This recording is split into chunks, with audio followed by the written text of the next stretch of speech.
You seem to have gone crazy since the last time I saw you. Is that does seem that way, doesn't it? Yeah. Yeah. Yeah, I guess I have. Let me ask a question specifically about one incident because I'm fascinated. Okay. You you were arrested at the musical Cabaret. Yeah. Which seems like, first of all, a weird place for you to be in the first place. Sure. But how does one get arrested? Take us through it from the beginning. How does one get arrested at Cabaret? So I land in New York. I'm coming back from Ireland. Okay. Visiting my girl. And in Ireland, like when you go to Rome, you have spaghetti. You know, you go to Ireland, you drink whiskey. Yes. So I had been drinking a lot of whiskey in Ireland. And you drink a lot of whiskey. I'm drinking a whole lot of whiskey. I'm drinking a whole lot of whiskey. Nice. And I go outside to have a cigarette, and there's this homeless man out there, this homeless Marine. And I start talking to him, we start getting into a conversation.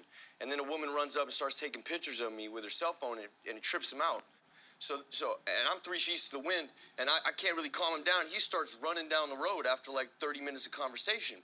So I start running after him. And I'm trying to calm this homeless man down in the middle of Times Square. And he don't want nothing to do with me, but I'm not giving up. So I chase him for a while. I'm trying to calm down. Hey, it's me. We were just talking. Relax. And he's gone. Hey, Shia. Hey, man. I'm a big fan. I said, thank you. You know, he says, hey, what are you doing tonight? And I was like, well, I'm looking to turn it up a bit, you know? And he says, well, why don't you come to my show? You know, I'm a dancer in this cabaret show. And I said, cabaret? Yeah, cabaret. So he gives me a ticket. I go up to the thing and walking towards the thing, and it's starting now. The drunk is really starting to kick in. I'm really good and drunk at this point. So I get in the theater, and it's set up in an old club. So there's, you know, what I know of Broadway is it's like this kind of setup. And in this show, they had tables, and there was all these women in burlesque, and I'm like, oh, this really is some kind of party or something.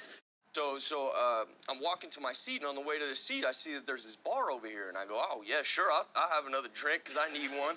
So I get another double whiskey, and I sit at my seat, and there's these two beautiful 50-year-old women, and I say, oh, yeah, well, tonight's the night, ladies, what's it going to be? What do you want to drink? And they look at me like, don't talk to me.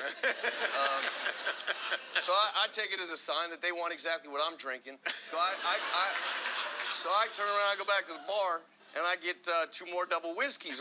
So I start taking fruit off the fruit plate, and I'm feeding this other woman who looks about 50, 60 or so. So now I'm feeding this woman strawberries, and I forget I'm even in the show anymore. At this point, I see the ballet guy who gave me the ticket, and I'm like, hey, what's going on, pal? And after that finishes, I walk back to my seat with these drinks, and I put the drinks down, and they don't want nothing to do with it. And I say, well, all right, well, you're not going to have them, so I'll have them. And so now I'm drinking these drinks, and the show starts. And out comes Alan Tudyk, or Alan Cumming. Right, Alan Cumming. Cumming. It could have been Alan Iverson at this point. I mean, I don't know. And I'm into it. You know, I never knew Alan Iverson was into Broadway.